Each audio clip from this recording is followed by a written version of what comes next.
Alright guys, this is the very shortened version of working on my John Deere 1020 and trying to get the hydraulics and power steering working. If you like the highlights in this video and you want to see the full thing, go check it out on my channel.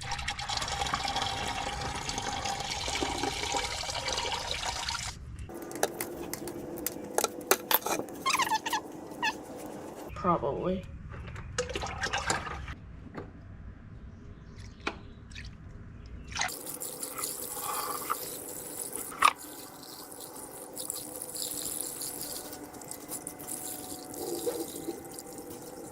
Impact right now.